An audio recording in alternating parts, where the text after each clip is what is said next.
The morning sun hung low over Camp Pendleton, turning the air into gold and dust.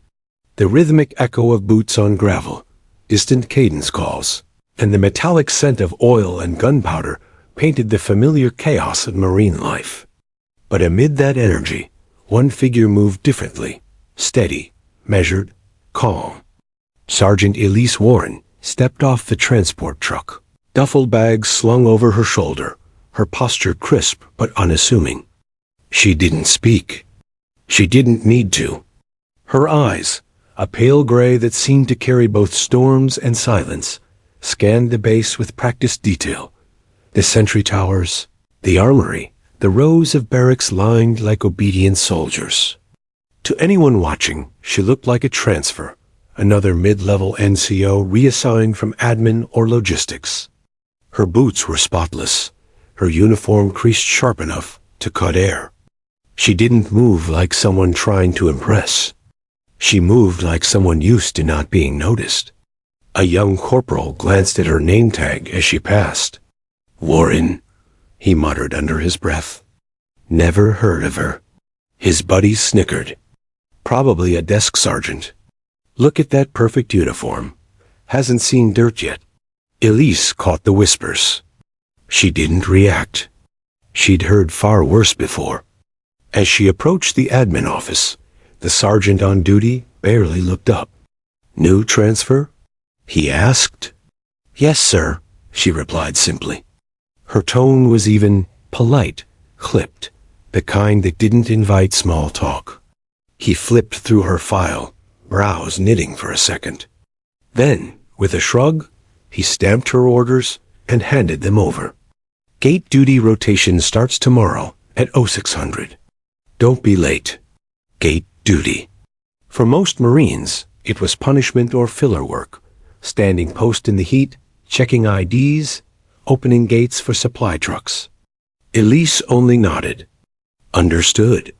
As she walked out, she passed a group of recruits laughing near the training yard. One of them, a tall, loud-mouthed private named Jennings, smirked. "Hey, new girl," he called out. "You sure you're in the right uniform? Thought secretaries worked over there." His friends erupted in laughter. Elise kept walking. She didn't look back. That silence only made them laugh harder. Inside, she unpacked her duffel in the small, plain barrack assigned to her. The room smelled faintly of detergent and dust.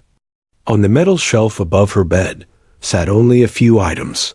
A folded photograph of a Marine squad, half of them smiling, half with the blank stares of men who had seen too much. She looked at it for a long time.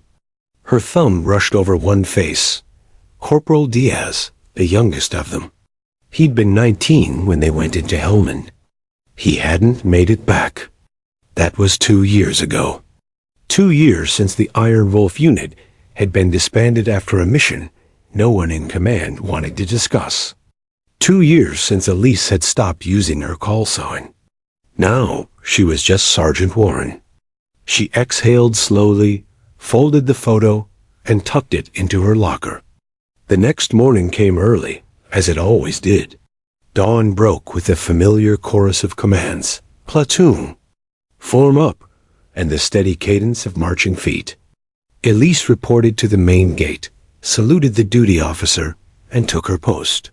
For the next 4 hours, she did nothing extraordinary. Checked IDs, logged vehicles, maintained posture. When trucks passed, she inspected their manifests.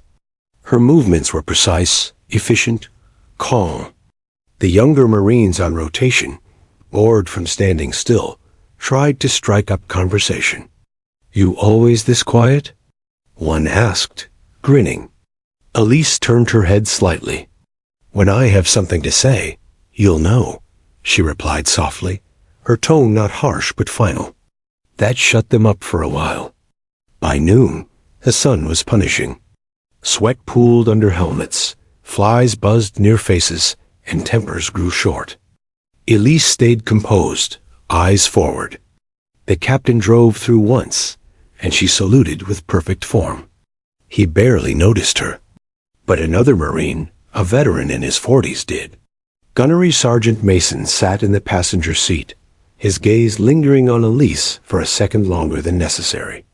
There was something familiar in her stance, the way she shifted weight evenly, the way her eyes scanned every vehicle, as if assessing threat factors rather than license plates.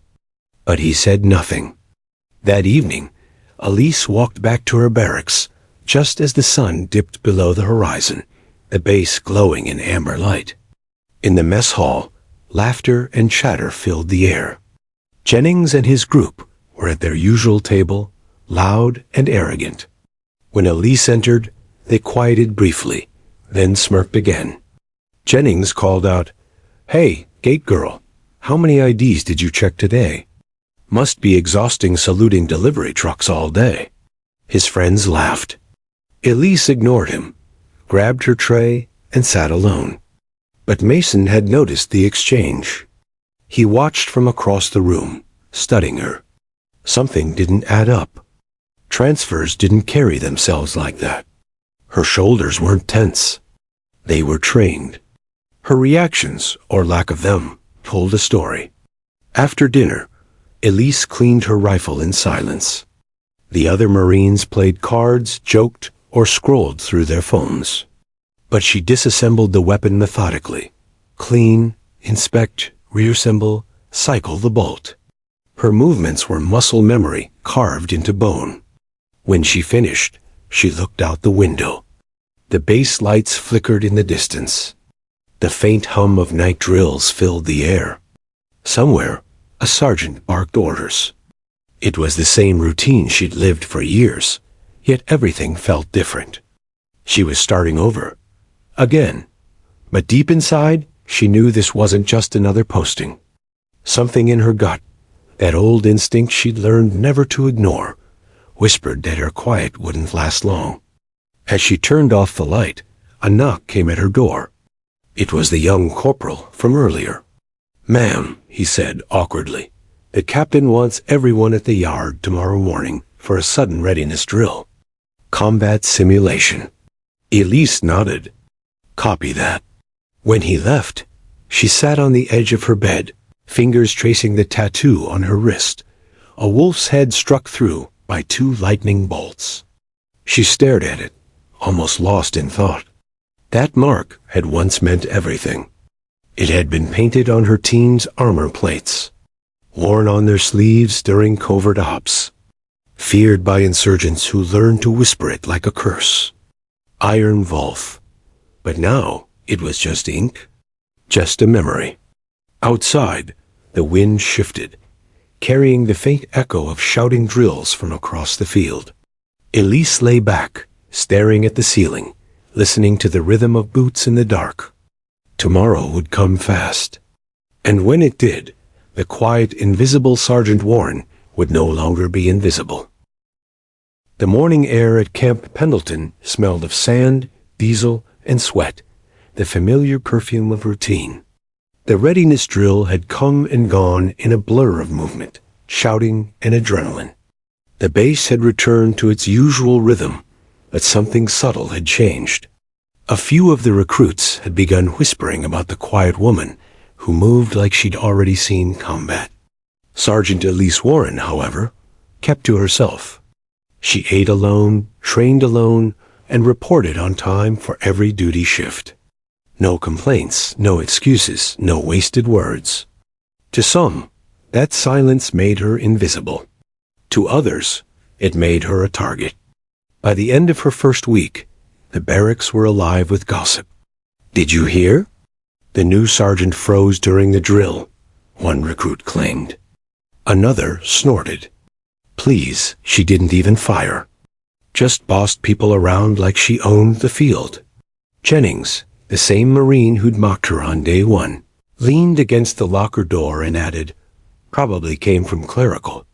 You can see it in her eyes, soft. Doesn't have the Marine blood." Laughter followed, echoing through the narrow hall. Elise sat on her bunk, quietly cleaning her gear. The jokes didn't bother her. What did bother her was how predictable they were. She'd seen this before, at every new base, in every new unit. The men who tested her patience, the ones who thought silence meant weakness. They always found out the hard way. Still, she said nothing. That afternoon, she headed to the training yard for her daily run. The California sun glared against the asphalt track, and the air shimmered with heat. As she laced up her boots, Jennings jogged past her, slowing just enough to smirk. "Careful, Sergeant. Wouldn't want you fainting out there. It's hotter than your desk job, huh?" Elise didn't even look up. "Keep running, Corporal," she said evenly. "You'll need the stamina."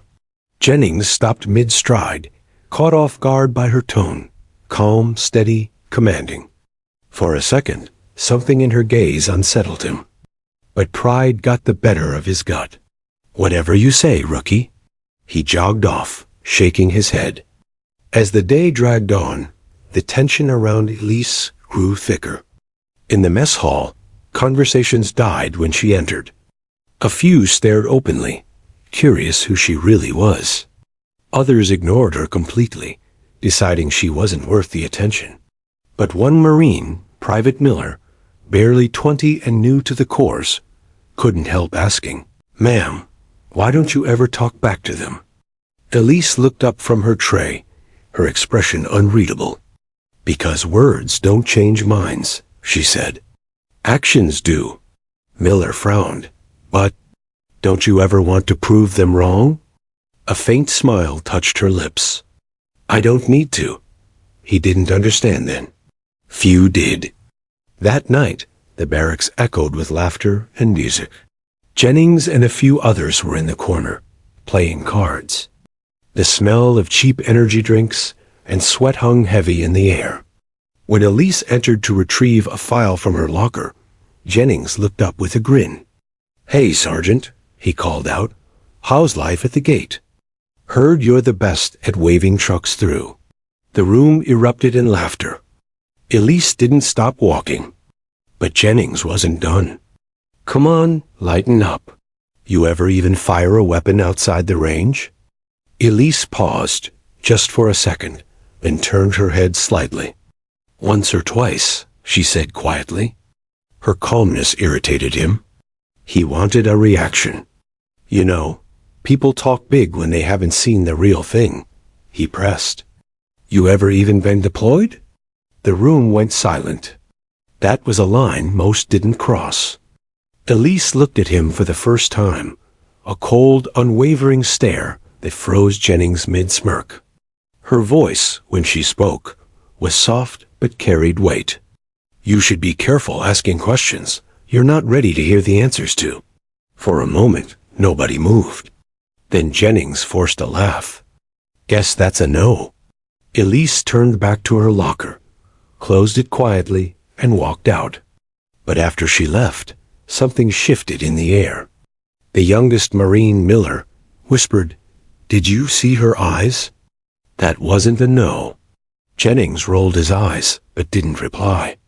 For the first time, the joke didn't feel as funny. Later that night, Elise sat outside the barracks, alone under the dim floodlights. The base was quieter now, the rhythmic hum of generators, the distant bark of a drill instructor somewhere near the training grounds, the occasional laugh from a late-night card game. She stared at the horizon where the mountains faded into mist. Her fingers traced the wolf tattoo on her wrist. The ink was faded, the edges worn. Each line carried a story she never spoke of. The ambush in Helmand, the night her unit was pinned down, the sound of radio static as the extraction bird went silent. That night had changed everything. She could still hear Diaz's voice crackling over comms, joking through pain. "Don't let the wolves die quiet, Sergeant." He hadn't made it. None of them had, except her. The Corps had called it a classified loss. The world called it unfortunate. She called it failure. And so she'd stopped being Iron Wolf. She'd buried the name under silence. Her reflection in the dark window stared back, calm, emotionless. But deep down, the embers still burned. The next morning brought a new routine.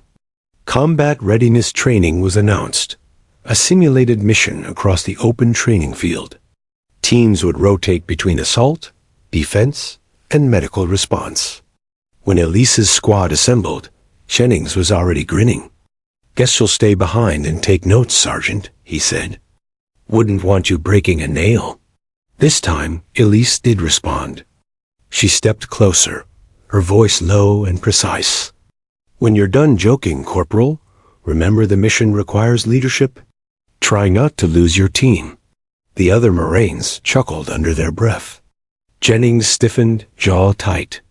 The whistle blew. As soon as it did, the field erupted into organized chaos.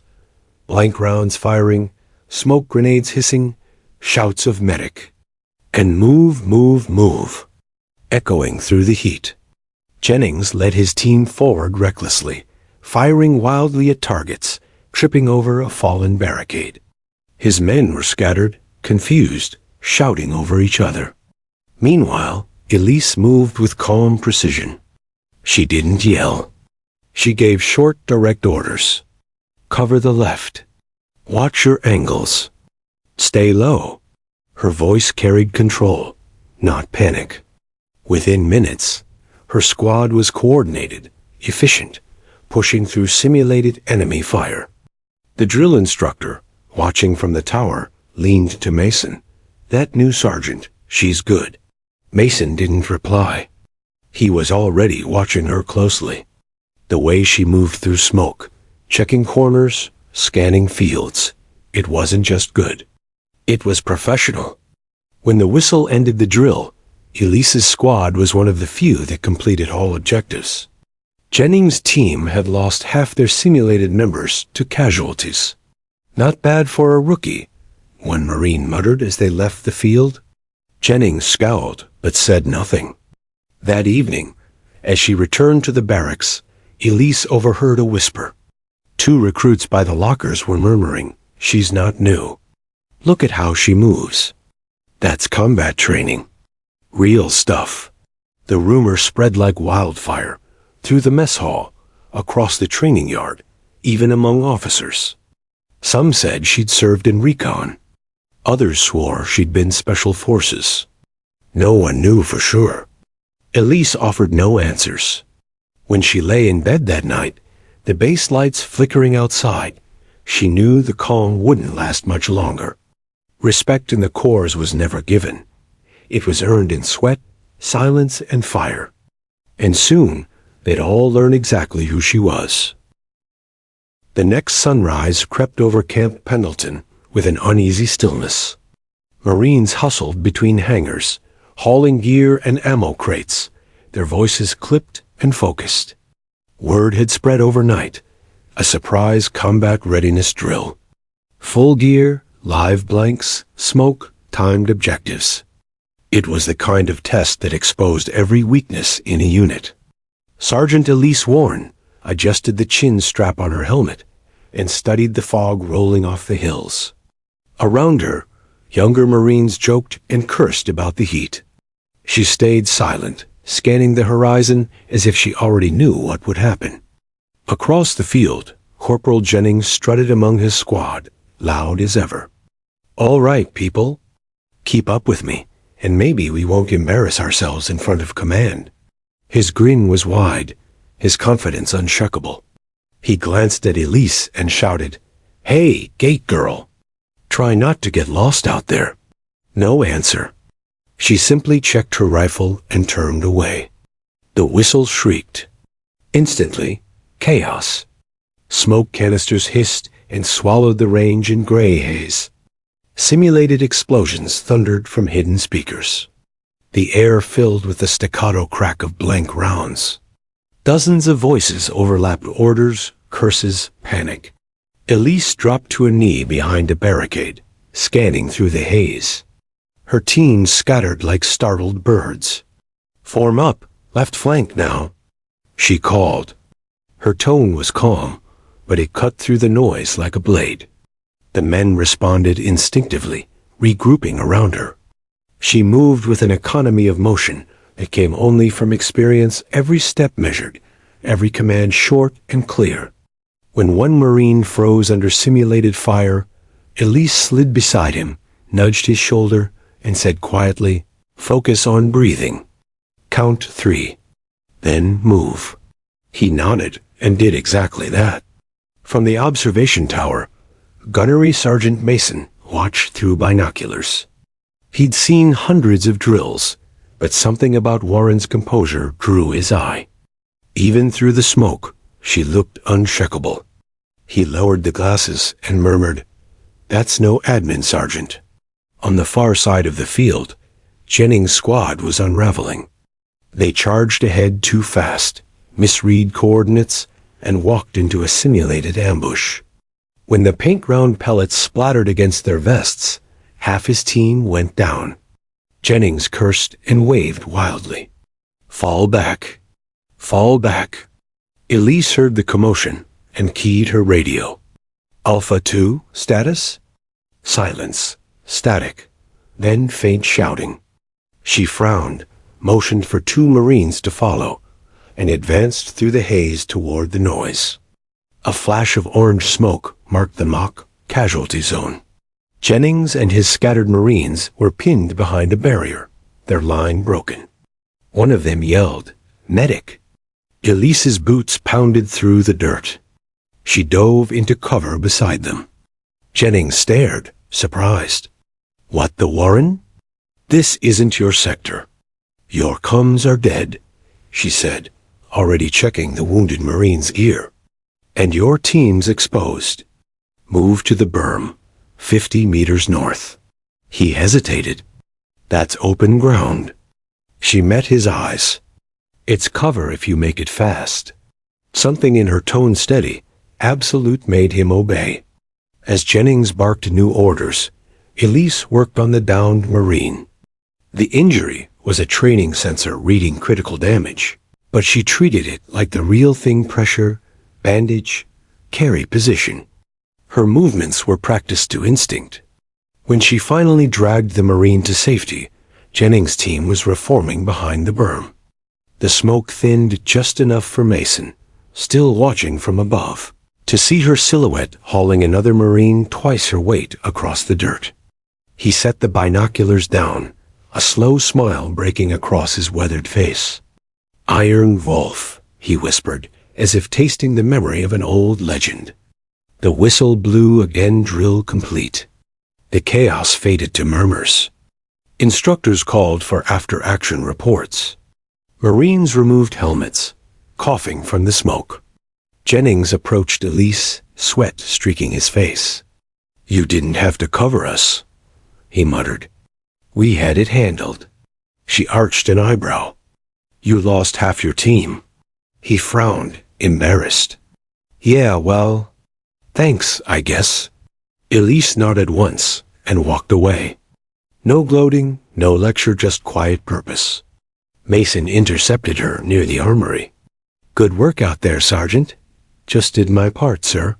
He studied her. "Where'd you learn to handle panic like that?" Elise shrugged. "Repetition." "Repetition doesn't teach instinct," Mason said. His voice was low, almost probing. "You've been in the field." For a heartbeat, she said nothing. Then, a long time ago. He didn't press further, but the suspicion in his eyes hardened into certainty. That evening, the base buzzed with talk.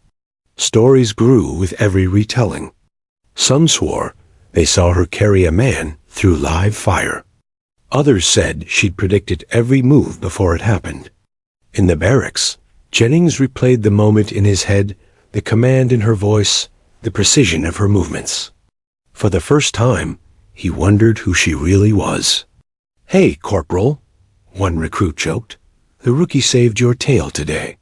Jennings forced a grin, but the laugh didn't come easily. "Yeah," he muttered. "Guess she did." Across the room, Elise sat cleaning her rifle.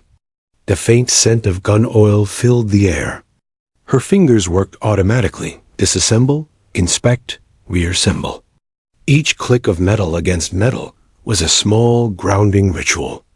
Private Miller approached hesitantly. "Ma'am, how'd you stay so calm back there?"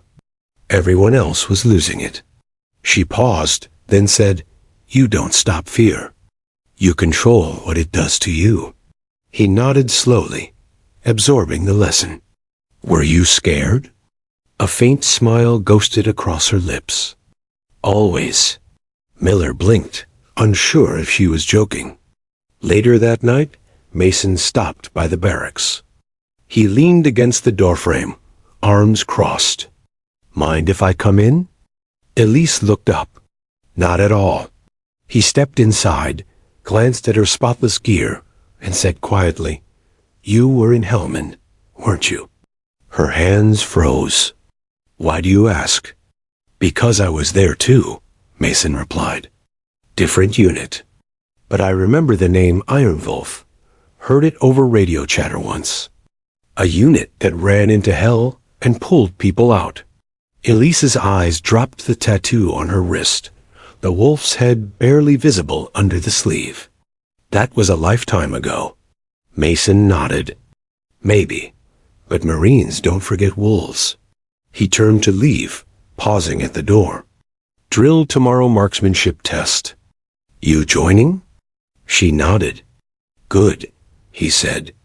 "Maybe it's time these kids learn what a real Marine looks like." When the lights went out, Elise lay awake, staring at the ceiling. The night hum of the base pulsed through the walls, the low drone of generators, the faint clang of metal, distant laughter from the night shift crew. She thought of Mason's words. She thought of Diaz, of the night everything went silent in Hellman. The memory came in flashes, tracer fire cutting through darkness, radio static, blood on sand, her hands shaking as she called for evac that never came. She'd buried that name Iron Wolf because it belonged to ghosts. But here, in the heart of Camp Pendleton, ghosts had a way of finding her again. Elise exhaled slowly and turned her face toward the window. The moonlight cut across her bunk, soft and silver. Outside, the flag above the parade ground fluttered gently. Tomorrow would bring new drills, new whispers, new questions. She was ready for all of it, because silence was her shield, and if she ever chose to break it, the whole base would finally see what kind of rookie she really was. Morning at Camp Pendleton cracked open with a chill wind and a haze of sea fog rolling over the training grounds. The smell of salt and oil hung heavy in the air as the Marines assembled at the shooting range, rifles in hand, eyes still heavy from another restless night. Today was Marksmanship Day, the one drill that separated the good from the elite. Targets stretched out across the dirt field, each one waiting for the sound that defined every Marine. A bullet leaving the chamber. Sergeant Elise Warren stood at the far end of the line, helmet clipped, eyes steady. The other Marines whispered quietly around her. Yesterday's rescue had already earned her a strange mix of admiration and suspicion. "She's good," one said, adjusting his ear protection. "Too good," another muttered. "You don't move like that unless you've seen the real thing." Corporal Jennings arrived late, striding in with his usual swagger. His pride had been bruised since the drill. The whispers didn't help. When he saw Elise standing at the end of the line, something sharp flickered in his eyes. "Well, look who's back for round 2, he said loudly, making sure everyone heard. "You ready to trade that gate post for a rifle, Warren?" Elise didn't look up. "I never put it down." The chuckles from the line faded quickly when Gunnery Sergeant Mason stepped forward. His presence silenced every noise like a curtain dropping. "All right, Marines," he barked. "Today isn't about medals. It's about discipline. 10 shots. 100 yards. Then we move back to 300. You'll shoot until your weapon and your nerves give out." He paused, scanning the line. His gaze lingered on Elise for just a second longer than anyone else. Positions. The Marines knelt or lay prone, rifles pressed tight to their shoulders. Elise adjusted her stance, every motion smooth and deliberate. Jennings smirked beside her, his boots planted wide, ready to prove himself. Fire! The first volley cracked through the morning air. Jennings fired fast and loud, the recoil punching his shoulder each time. He grinned as his rounds tore into the outer rings of the target. Not bad for a warm-up, he muttered. Then Elise squeezed her first trigger. Her rifle made a clean, sharp pop, followed by another, and another, each one rhythmically spaced, her breathing perfectly controlled. 10 shots later, she lowered her rifle. The range went silent.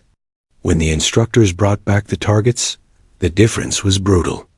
Jennings had scattered hits across the paper good, but uneven.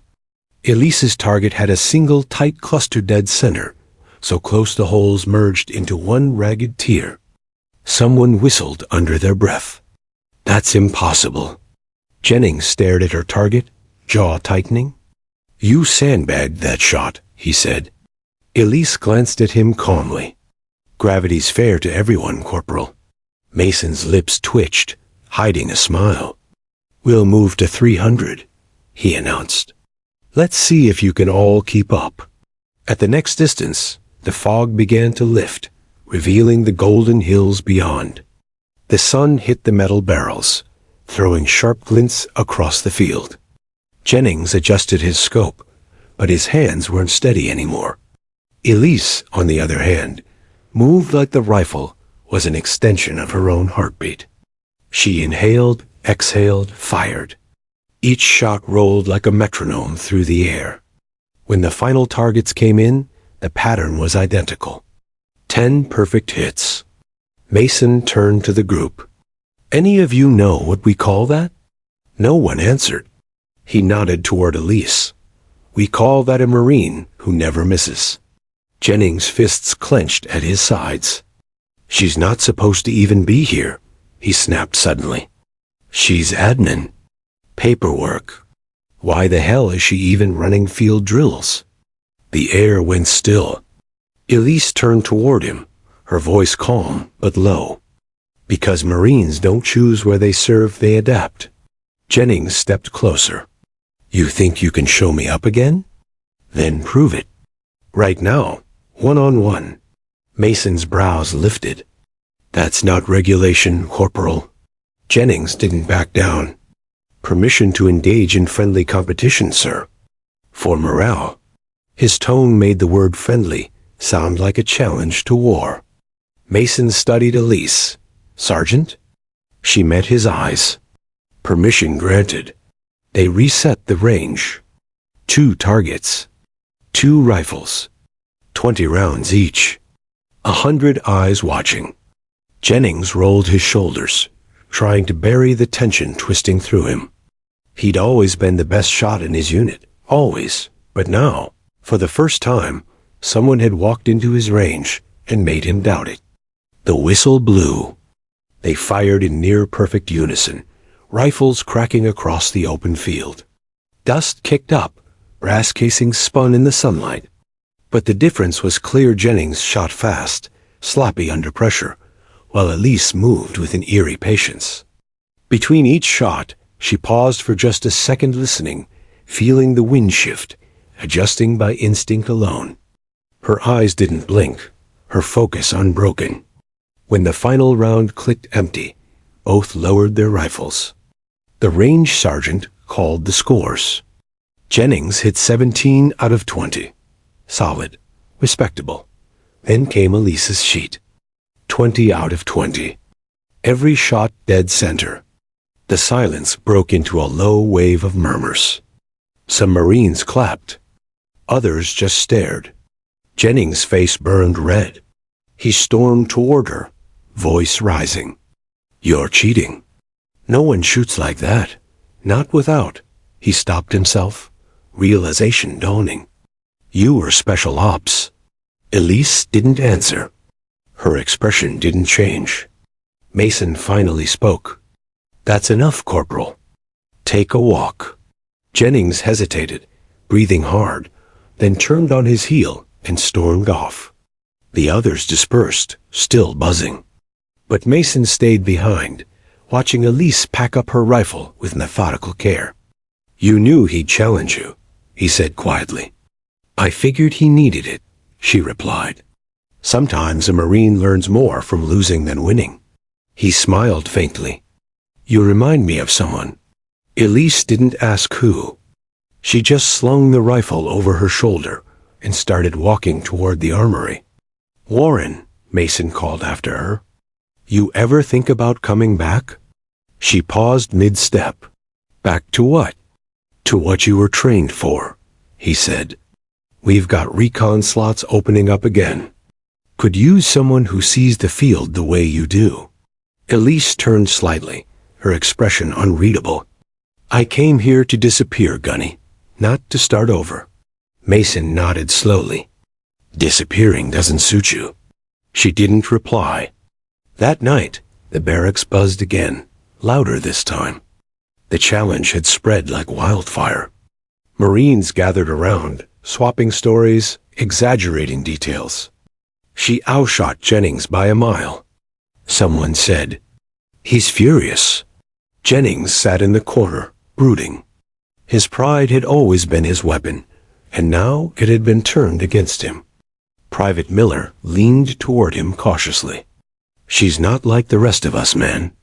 Maybe you should let it go." Jennings' eyes flicked up, dark and hard. "No one gets to make me look weak." Outside, Elise walked the perimeter alone. The night air was cold, the moon sharp against the sky. Every step echoed faintly off the concrete. She stopped near the flagpole, looking out toward the dark hills beyond the base. Somewhere out there, far past the lights, was the life she'd buried. The name Mason had whispered, Iron Wolf, still rang in her head. She'd promised herself she'd never go back.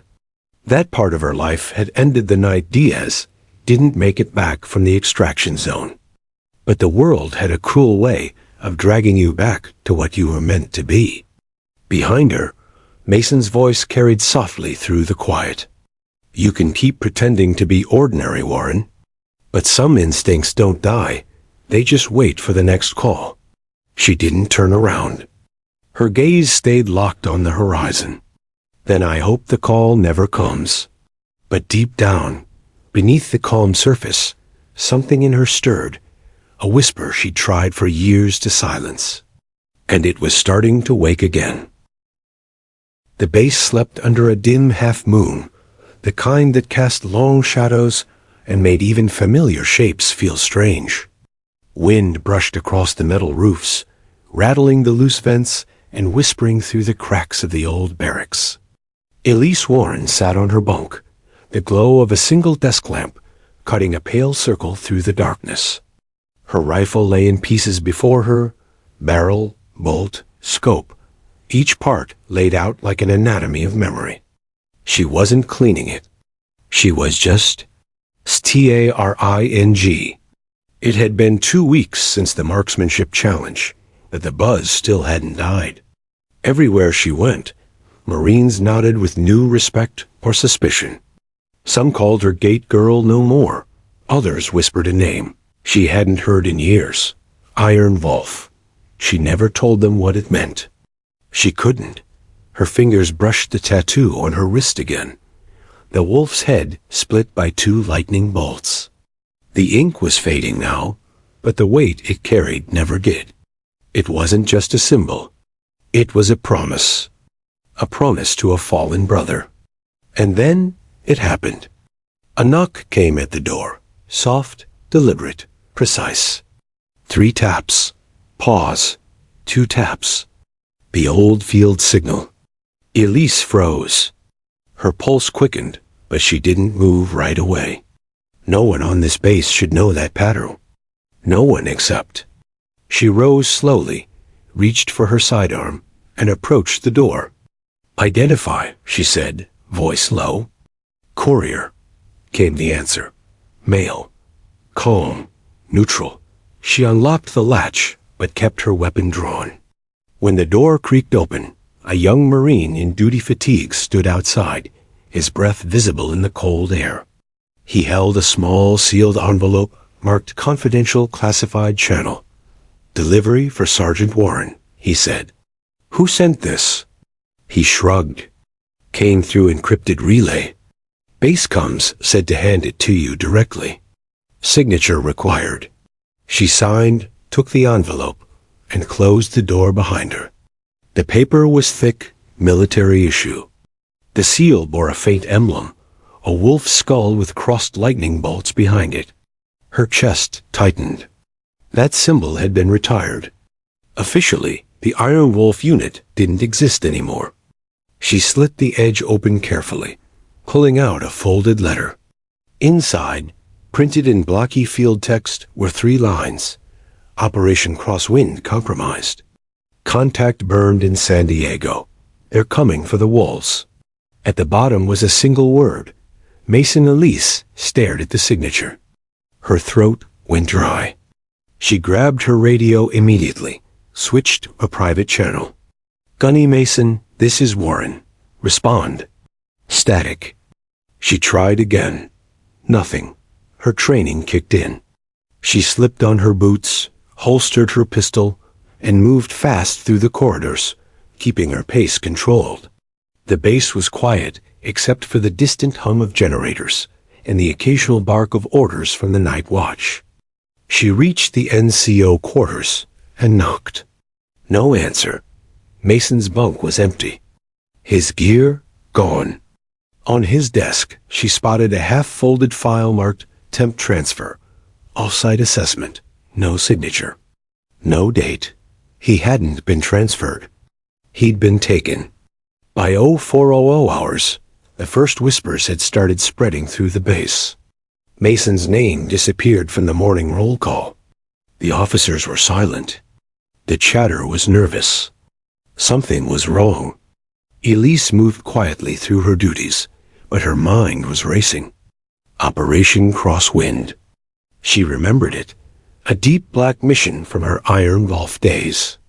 Their team had been tasked with exfiltrating an informant embedded inside a foreign defense contractor with links to arms smuggling. The mission had gone south. 3 Marines died. The extraction zone was compromised. And now someone had reopened it. During lunch, Jennings approached her table, cautiously this time. The cocky smirk was gone, replaced by something wary. You hear about Mason? He asked. She didn't look up. What about him? They're saying he got reassigned last night. No one saw him leave, though. Whole sections locked down. Elise met his eyes finally. You believe that? He hesitated. No.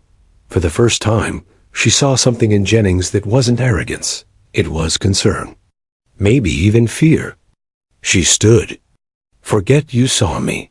Before he could reply, she walked out, her pace measured but purposeful. She made her way to the Combs building, where the encrypted relay systems were kept. Most Marines avoided it. Too many security layers, too many eyes. But Elise wasn't going in through the front.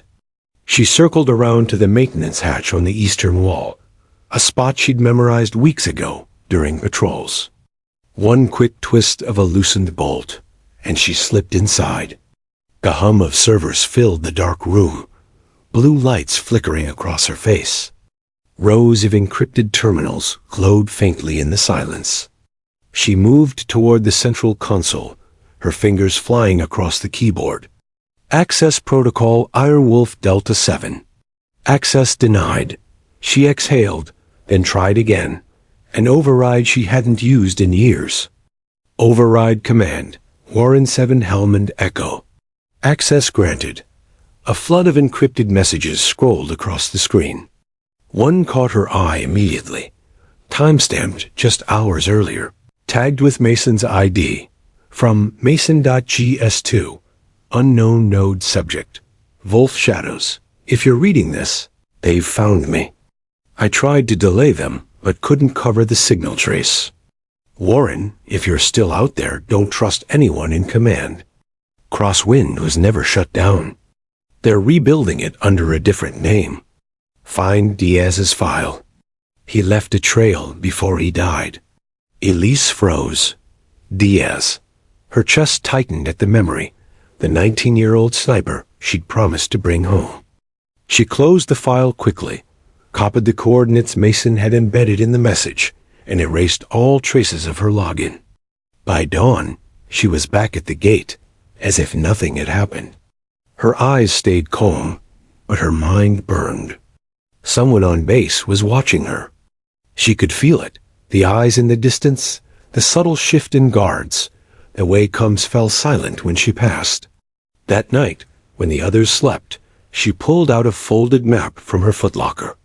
The coordinates led to a warehouse near the docks of San Diego, listed as inactive under civilian storage.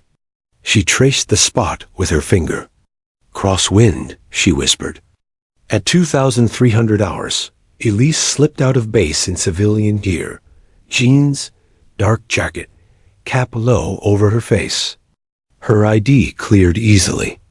No one questioned the quiet sergeant heading for weekend leave. The drive south was long and heavy.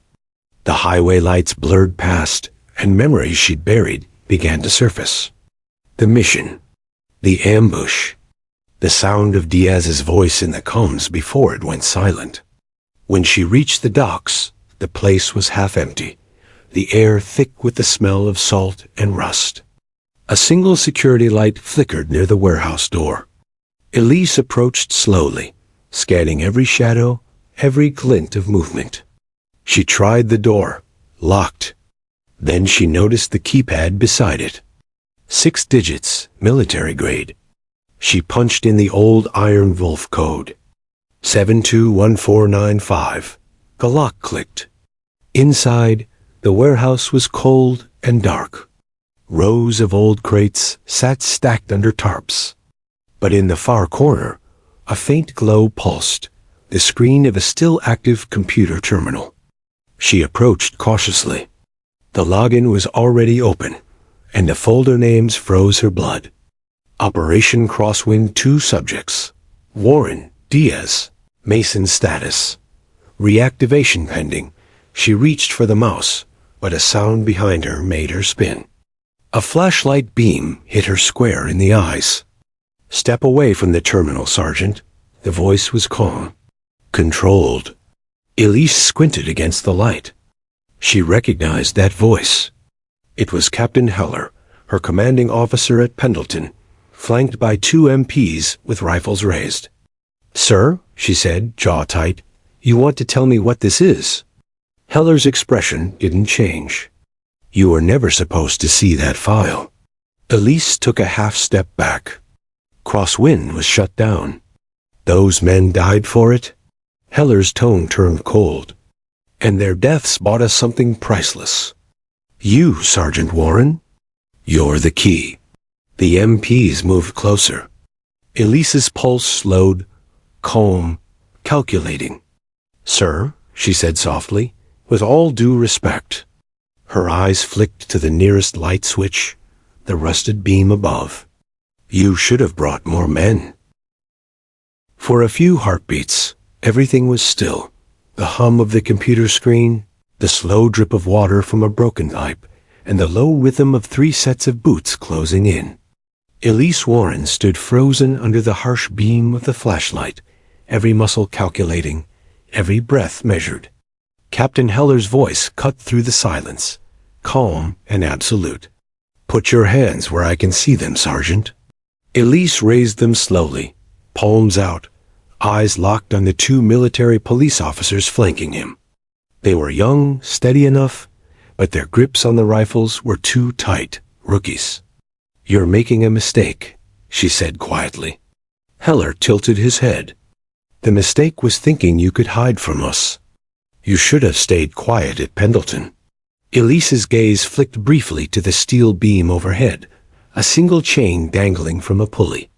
Then to the loose electrical conduit running along the floor.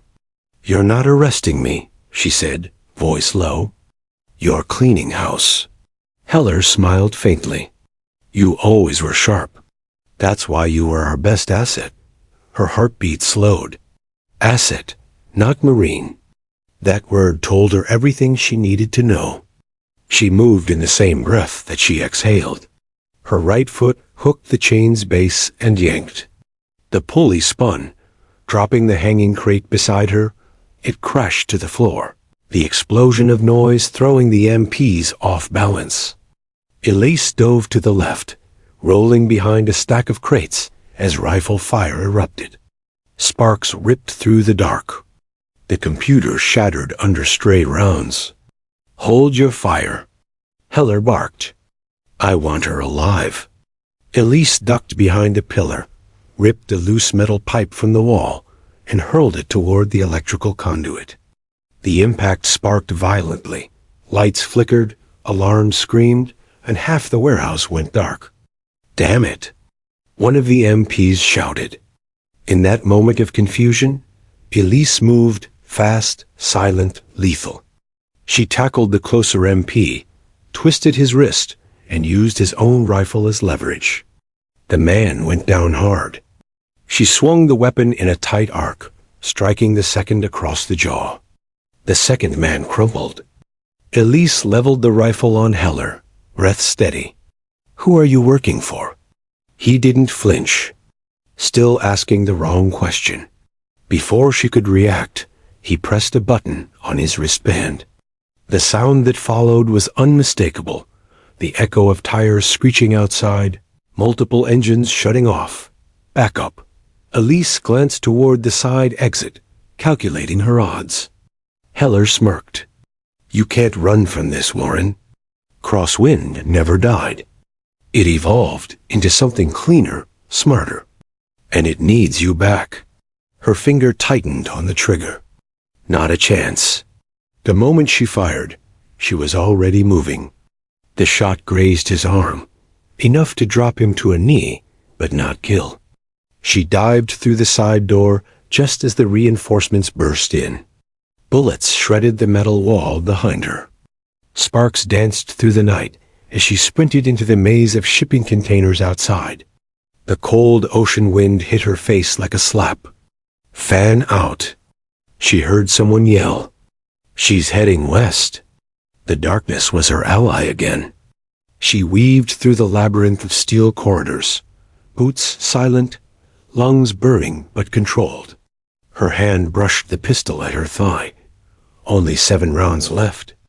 Ahead, she spotted a narrow passage where the containers stacked 2 stories high created a shadowed gap. She slipped through and crouched behind an old forklift. Her ears caught the low rumble of footsteps. 3 men sweeping the row, flashlights cutting through the dark. She closed her eyes for half a second, centering herself. The rhythm of her heartbeat matched her breathing. 3 counts in, 1 out. Then she moved. The first man rounded the corner, flashlight sweeping left, too late. Elise lunged, grabbed his arm, and used his momentum to drive him face first into the container wall. The second man spun toward the sound, but she was already airborne, a spinning kick connecting cleanly to his chest. The third fired. The round grazed her shoulder, tearing fabric and skin. Pain flared, sharp, hot, but she didn't stop. She dropped low, rolled, fired twice. 2 clean hits. Silence. The only sound now was the soft crash of waves against the docks. Elise pressed a hand to her wound, blood seeping through her sleeve. It wasn't deep. She'd had worse. But now she was exposed. Somewhere in the distance, sirens wailed. Local police, maybe. Or someone else. She pulled a burner phone from her pocket, a precaution she'd carried since the Iron Wolf days, and dialed a coded frequency. "Wolf 7 requesting contact," she said, voice low, static, then a faint reply. "This is Ghost Echo. Authenticate. Delta 3902. Iron Wolf Protocol." A pause. Then, "Warren? That you?" Her chest tightened. The voice was familiar, rough, older, but unmistakable. "Torres," she breathed. "Holy hell," he muttered. "We thought you were dead." "Not yet. Mason's been taken."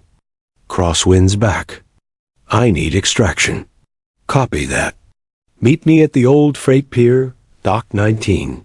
You've got 15 minutes. She hung up and started moving. Every step sent pain lancing through her arm, but she pushed on.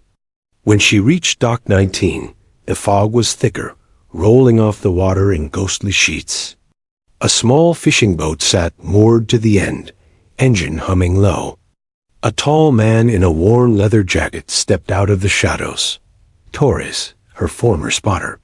He looked older, harder, but his eyes were still sharp. "Damn," he said, a grin cracking through the tension. Still the same ghost. Elise almost smiled. "You've aged. Still faster than you," he shot back. Then the grin faded. "You're bleeding." "It's nothing," she said, climbing aboard. "We need to move." As the boat pulled away, the lights of the dock grew smaller behind them. Torres watched her in silence for a long moment. "I heard rumors," he said finally, "that they were putting the wolves back together. Only under a different flag." "They already have," Elise replied. "Mason found out. That's why they took him." Torres cursed under his breath. "You think it's command?"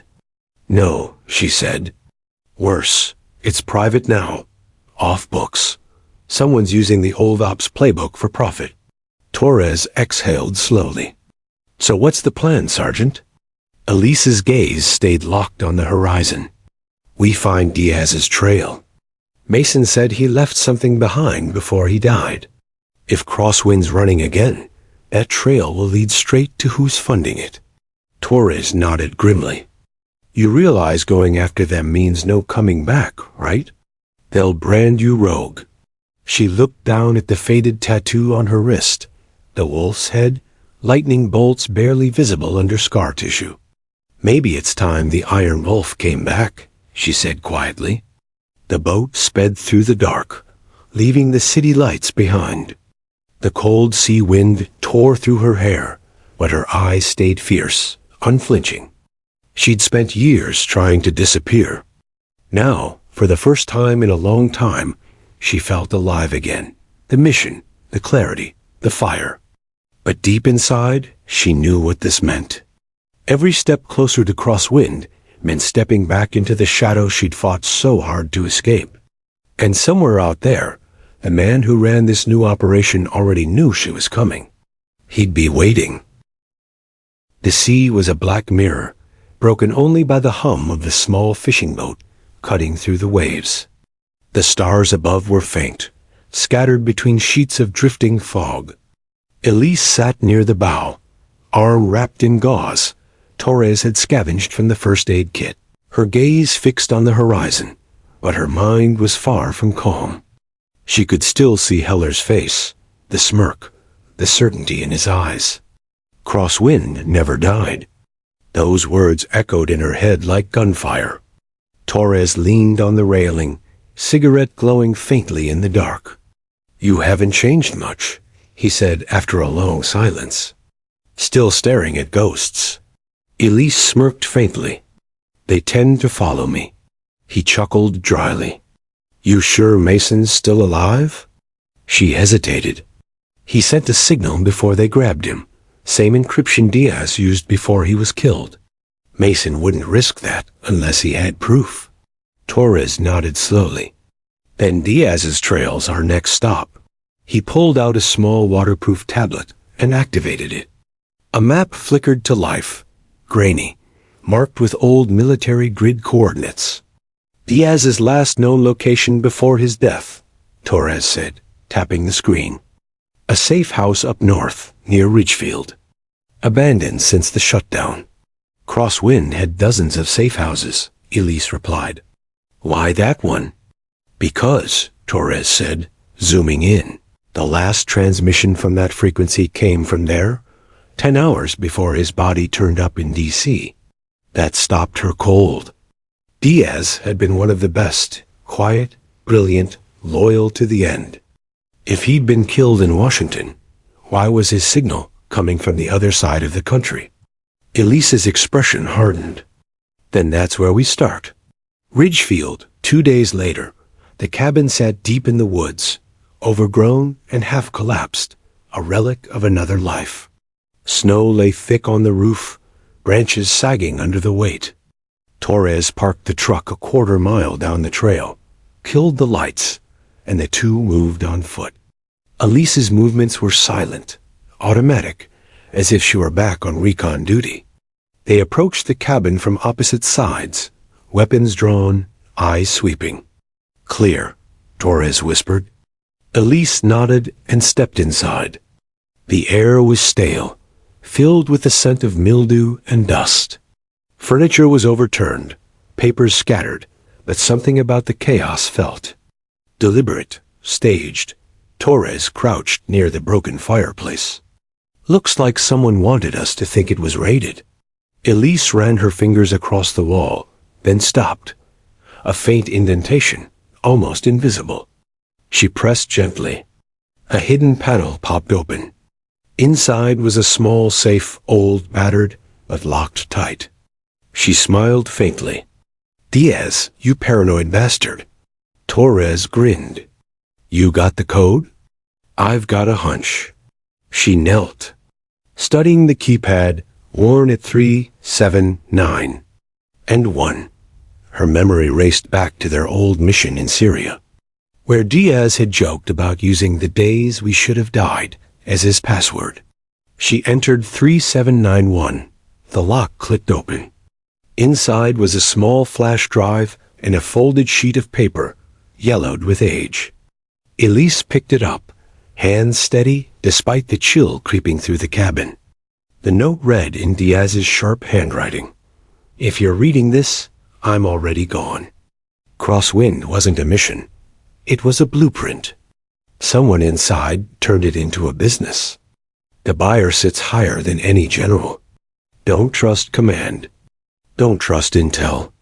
Find the Black Ledger. Project Echelon. That's where it all connects. Elise read the words twice before lowering the paper. Her pulse quickened. Echelon. I've heard that before. Torres frowned. Yeah, it was supposed to be a canceled program, an AI system designed to predict insurgent activity. But that was before they buried it. Or before someone bought it, Elise said quietly. She pocketed the drive. Let's get this decrypted. But the words had barely left her mouth when her instincts screamed danger. The faint crunch of snow outside. The low hum of a vehicle engine cutting off. She and Torres exchanged a glance. No words, no panic. Just old instincts firing in perfect unison. Torres moved to the back window, peering through the frost. 2 SUVs. Blacked out. No plates. Crosswind, Elise whispered. Or worse. She pulled the flash drive from her pocket and slipped it inside the lining of her jacket. We split up. You take the tree line, head south to the river. I'll draw them out. Torres shook his head. No damn way. We stick together. She gave him a hard look. They're tracking me, not you. If they get the drive, all of this is over. He hesitated, then nodded, jaw tight. You'd better survive this, Wolf. Elise almost smiled. You too. She moved toward the front door, weapon ready, breath fogging in the cold. The first SUV door slammed. A figure stepped out, dressed in black tactical gear, face hidden behind a mask. Then another. Then 6 more. They advanced in formation, silent, efficient. Elise took a deep breath and ducked low, moving along the porch. Her pulse slowed, her mind clear as ice. When the first man stepped onto the snow-covered stairs, she fired once, clean through the visor. The man fell before he hit the ground. Gunfire erupted. Bullets shredded the wooden wall as Elise dove behind the railing, rolled, and sprinted toward the shed. Contact front. One of them shouted. Flank her. Go left. Elise fired twice, dropped another. Then a sharp sting tore through her leg, A grazing shot. She gritted her teeth and kept moving. In the chaos, Torres's voice crackled in her earpiece. I'm clear. Heading to the river now. Good. Don't stop. A grenade landed beside her, small, blinking red. She dove behind the truck just as it exploded, blowing apart the cabin's porch. Splinters rained down like shrapnel. Smoke and fire filled the clearing. Through the haze, Elise saw movement, the leader standing calm amid the chaos. He lifted his visor. Her blood ran cold. Captain Heller. He smiled faintly. You should have joined us when you had the chance. Crosswind was a lie, she snapped. We were supposed to protect the country, not sell it. He shrugged. Patriotism doesn't pay what the private sector does. Before she could reply, he raised his weapon. Elise moved first, diving into the snow, firing as she fell. The round clipped his shoulder, spinning him back, but not down. She rolled, grabbed a fallen rifle, and emptied the clip toward the SUV tires. The gunfire shredded rubber, sending sparks flying. Enough! Heller shouted. Stand down. She's not leaving this forest.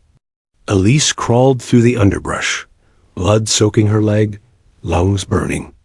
She knew she couldn't win this fight head on. But she didn't need to. 50 yards away, Torres had set up his rifle on a fallen log. Through the scope, he tracked Heller's silhouette. Clear shot. He exhaled once and squeezed the trigger. The bullet slammed into Heller's thigh, dropping him instantly.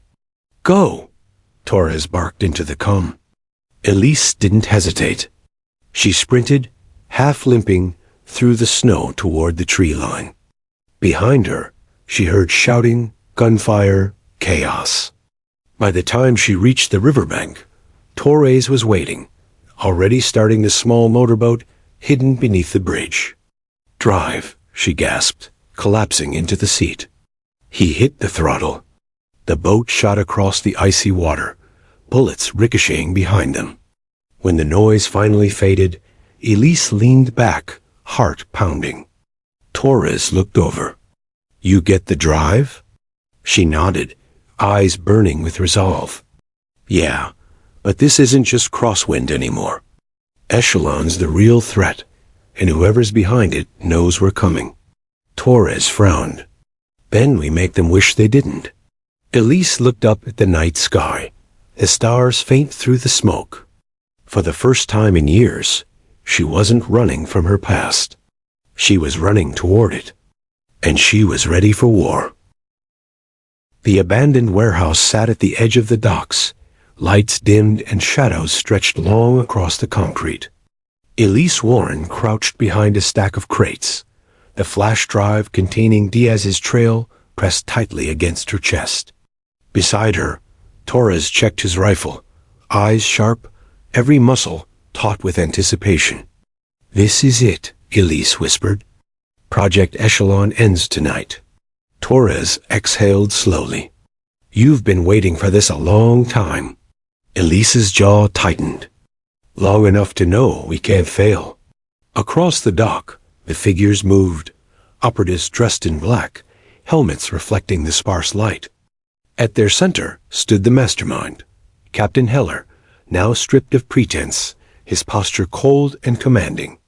He carried himself like a man untouchable, as if the world had bent to his will, and all opposition were mere nuisances. Elise glanced at Torres. We go in quietly or loud? Loud, Torres said, a grin flickering across his face. You've always liked making a scene. Elise smirked. Then let's remind them who the wolves are. They moved fast. Elise's boots barely made a sound as she slipped between crates, her rifle sweeping left and right. Torres covered her flank, 2 shots neutralizing guards before they could react. The element of surprise was total. The operatives faltered, disoriented. Heller raised his voice, calm but lethal. Target acquired. Do not engage, container. She's expendable. Elise's pulse didn't spike. She adjusted her aim and fired, taking down 2 more as they advanced. The warehouse erupted into chaos, gunfire echoing, metal clangs ricocheting off walls. Torres crouched behind a crate, firing with precision. Elise, 2 o'clock. She ducked, bullets tearing the wooden support beside her. The floor shuddered under her weight as she rolled, emerging behind another stack. Then she saw him, Heller, moving toward the central terminal, the one controlling Echelon servers. Not today, she muttered. She sprinted, firing as she moved, hitting every man in her path. Each shot counted, each movement precise, practiced. Blood and smoke filled the air, but she didn't slow. Her mind was a laser, every threat neutralized, every angle covered. When she finally reached Heller, he was ready. Knife drawn, eyes sharp, the predator's grin fixed in place. "You're stubborn," he said, circling her. "You always were, Warren." "And you're greedy," she shot back. "Using Marines as pawns for your profit. That ends tonight." They clashed. Knife met knife. Sparks flew as metal scraped against metal. Elise felt the familiar thrill, the rush of combat, the clarity it brought. She twisted, landed a sharp kick to his midsection, sending him staggering back. Heller recovered quickly, slashing at her shoulder. Pain flared, but she blocked, pivoted, and drove him toward the terminal. Torres fired, taking out 2 more operatives approaching from the side. Elise, the drive. Elise ducked under a swing and slammed the flash drive into the console. She typed rapidly, bypassing the encryption Diaz had left behind. Data spilled across the screen. Bank transfers, Shell Corporation's Black Ops records. Echelon's entire infrastructure laid bare. Heller lunged at her again, rage burning in his eyes. "You think this ends with files? You don't even know what you're meddling with." "I know enough," Elise replied, sidestepping his attack and pressing the final command. The screens blinked. Alarms went off. A countdown began. Data extraction complete. All servers neutralized. Heller froze, realization dawning. No. Elise's rifle was raised before he could recover. "Step back, now." He hesitated and lunged one final time. Elise fired a clean shot, hitting his weapon hand. The knife clattered across the floor. Torres joined her, rifle leveled. Heller fell to his knees, defeated. Elise stood over him, eyes unwavering. "You underestimated the wolves." The aftermath. The police arrived within minutes, alerted by the explosion of alarms. But by then, most of Heller's men were unconscious or incapacitated. The docks smelled of smoke and oil, mingling with the metallic scent of adrenaline and gunfire. Mason appeared from the shadows, having survived his capture. "I underestimated you," he said quietly, clapping her shoulder. "But you did it." Elise didn't smile. "We did it. Torres, Mason, me. Diaz's plan worked because we finished what he started." Torres nodded. "And Heller?" Elise's gaze was cold. "Let the law handle him. He's lucky. He's breathing. Some wolves don't get that chance." Mason studied her. "You've changed. I saw the Iron Wolf return tonight." She looked down at her wrist, at the faint tattoo still visible beneath the blood and grime. The wolf never left, just waited for the right fight. The data on the flash drive was handed to the authorities. Evidence sufficient to dismantle Project Echelon and all its shadow operations. Lives were saved, crimes exposed. The world would never know the full story, but that was always part of the job. Rebuilding days later, back at Camp Pendleton, life had returned to a fragile normal. Marines trained, officers barked orders, and recruits struggled with drills. But something had shifted, a silent acknowledgement of the force that had moved through the ranks unseen, precise, unstoppable. Elise sat alone on the parade ground, cleaning her rifle once again. The sun glinted off its polished metal. Around her, the Marine Corps went on, a living machine of discipline and courage. Torres approached, carrying 2 cups of coffee. He sat beside her silently, handing one over. "You okay?" he asked. Elise sipped slowly. "Yeah, for the first time in a long time, I feel right." He studied her. "What now?" Elise gazed across the field, watching the young Marine struggle and learn. "Now we keep moving. There's always a mission. And somewhere, someone will need a wolf." Torres grinned. "Lucky for them, wolves never quit." She smiled faintly, her eyes reflecting the horizon. "No," she said, "they don't." The flag above the parade ground fluttered in the morning breeze. Elise adjusted her helmet, shouldered her rifle, and walked toward the line of Marines, a silent shadow among them, a legend reborn. Her past had hunted her, tested her, tried to erase her. But she had survived. She had fought. And in the end, Iron Wolf had answered the call. And the world was a little safer because of it.